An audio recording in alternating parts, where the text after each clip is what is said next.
quando é que você decidiu fazer telemedicina, né? Até você falou um pouquinho sobre a questão do tratamento do tabagismo, né? Foi isso que te levou ou tinha alguma outra questão também que te levou a fazer telemedicina? Na verdade, naquele momento, né, de tudo que aconteceu nos últimos 3 anos, naquele começo do fechamento dos consultórios e tudo, eu inicialmente fiquei um pouco receoso. Sempre que a gente tem uma tecnologia que nós não estamos acostumados a usar, sempre isso traz um pouco de receio, de como vai ser, se vai funcionar, se não vai. Então, naquele primeiro momento, eu vi que a telemedicina poderia ser uma forma de eu continuar atendendo os meus pacientes que não poderiam ir ao consultório, né? E de atender também pessoas que estivessem distantes em outras cidades, em outros estados e precisassem do meu atendimento.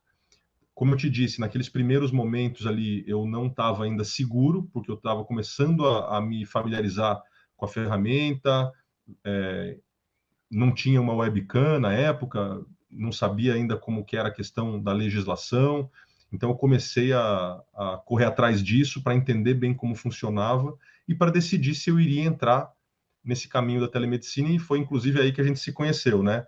Então, não foi nos primeiros momentos ali de 2020, mas por volta ali do meio de 2020 eu comecei a usar a telemedicina, não só para a questão de ajudar pessoas a parar de fumar, mas principalmente para poder continuar atendendo as pessoas que precisavam e não podiam ir ao consultório, né? Uhum. E nesses desafios que você encarou ali de início, o que mais te preocupava, assim? Era a questão da regulamentação, questão de barreiras técnicas, comunicação, exame físico? Qual era o teu principal ponto, assim, que você se preocupava mais? Eu acho que a primeira preocupação era a preocupação com a legislação, porque eu sempre fui um médico assim que buscava e busco até hoje seguir as normas, seguir as regras éticas da medicina e fazer tudo certinho, como a gente fala, né? Uhum. Então, a princípio, minha preocupação era essa, e eu comecei a ir atrás, a estudar esse tema para ver como que era essa liberação de fazer telemedicina. No começo era uma liberação provisória, né? Depois que ela passou a ser definitiva. Então, minha primeira preocupação foi realmente com a regulamentação, com a legislação, se era permitido, o que eu podia fazer, o que eu não podia fazer. Minha segunda preocupação foi realmente com a questão técnica. Será que eu conseguiria ter os aparelhos necessários para fazer uma boa consulta? Será que isso ia ser suficiente? Será que os pacientes iam ter ali aparelhos também que conseguissem me ouvir bem, me ver bem, entender bem o que eu estava falando? Será que a minha receita ia chegar? E será que minha receita com assinatura digital, que ali a gente teve que fazer, né? Ia ser aceita nas farmácias? A primeira receita a gente sempre fica na dúvida. Eu nunca fiz uma receita com assinatura digital. A primeira eu fiquei pensando, vou acompanhar esse paciente até garantir que deu certo, ele conseguiu comprar a medicação na farmácia. Então, foram essas minhas duas preocupações principais. Primeiro, com a parte de legislação, regulamentação, para fazer certinho, para não fazer nada fora das normas. E segundo, para garantir que fosse algo que desse certo, que tanto para mim quanto para o paciente funcionasse. Essas foram as minhas preocupações principais. Eu quando eu fiz as minhas primeiras prescrições digitais, assim, como eram pacientes que eu já conhecia, aqui da minha cidade também, eu fiquei acompanhando também, né? Que eu falei, e aí, conseguiu? Comprou o remédio? Sim, deu certo, né? Porque eu até falava assim, ó, vai numa farmácia dessas de rede, que é Grande. maior, grande, né? Às vezes eles já estão mais acostumados. E foi assim mesmo, né? E nesse período todo aí, 3 anos, né, que eu utilizo, nunca tive nenhum paciente que não conseguiu adquirir um medicamento, né? Dentro dos medicamentos que é possível enviar receita digital, né? Claro. Mas é bem interessante. Eu também ficava preocupado, ficava monitorando. Opa, e aí, foi lá, conseguiu, comprou? Ainda, né, quando é um paciente de uma cidade do interior, quando eu atendo alguém do interior, eu também dou uma perguntada, mas hoje receita digital já está fluente, assim, as Com farmácias certeza. aceitam também. E tem outra situação, por exemplo, né, que não sei se você já vivenciou essa situação, mas, por exemplo, tem pacientes e médicos que estão no interior, em locais que, por exemplo, o médico pneumologista estaria a 200, 300, às vezes até 500 quilômetros de distância. O acesso, a gente sabe que o Brasil é um país continental, alguns estados são maiores do que muitos países, né? Por exemplo, Pará é maior do que quase a Europa toda, né? Então, às vezes um médico junto com o paciente, né, fisicamente ali, e um especialista À online, distância. à distância, e todos ajudando ali, fazendo o atendimento desse paciente ao mesmo tempo. e o especialista pode direcionar melhor também aquela avaliação junto com o médico clínico que está lá na ponta, né, sendo os olhos, ouvidos, né, e mãos do colega especialista que está à distância, né? A teleinterconsulta é algo que eu vejo que também vai ganhando muito espaço ainda também para o atendimento dos pacientes aqui no Brasil, né? Não sei se você já vivenciou algo assim. Nunca fiz, mas eu acho É, que no momento em que isso... Eu acho que nunca aconteceu porque ainda não é, vamos dizer assim, algo comum de ser pensado pelos colegas, né? Então, eu acho que quanto mais a telemedicina for divulgada e todo mundo vai ficando mais seguro, e eu acho que os próprios pacientes estão ficando seguros com a telemedicina e pedindo para fazer a consulta online, isso, inclusive, sim. vai obrigar alguns médicos que estavam inseguros a se atualizar nisso, a correr atrás, e eu acho que vai ser mais comum, mas por enquanto eu ainda não fiz nenhum desse atendimento de interconsulta à distância com um médico lá junto com o paciente. Ah, certo. Lá no curso de formação telemedicina na prática, tem já duas alunas, né? Uma é dermato e outra é endócrino, e elas trabalham nesse sistema. Pela até Beneficência Portuguesa está prestando esse tipo de atendimento para municípios do interior do Nordeste.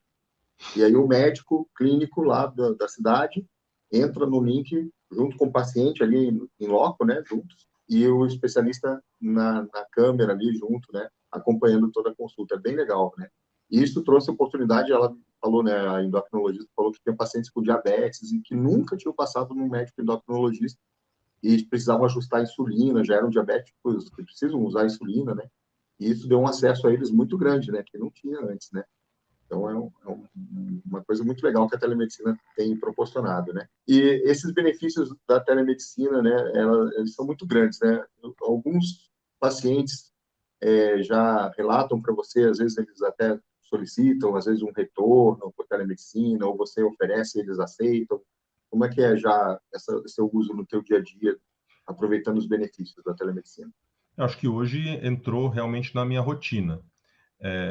Fica a critério do paciente, quando o paciente pode vir ao consultório, se ele quer fazer a consulta de retorno no consultório, se ele quer fazer por telemedicina.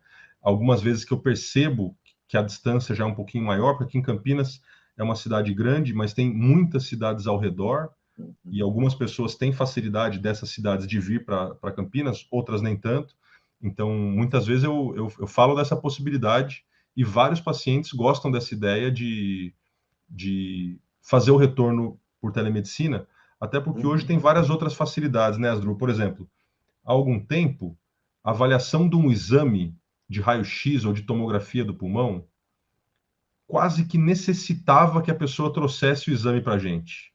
Porque além do laudo, a gente queria ver as imagens e simplesmente tirar uma foto das imagens dá para ter uma ideia, mas não é uma boa avaliação.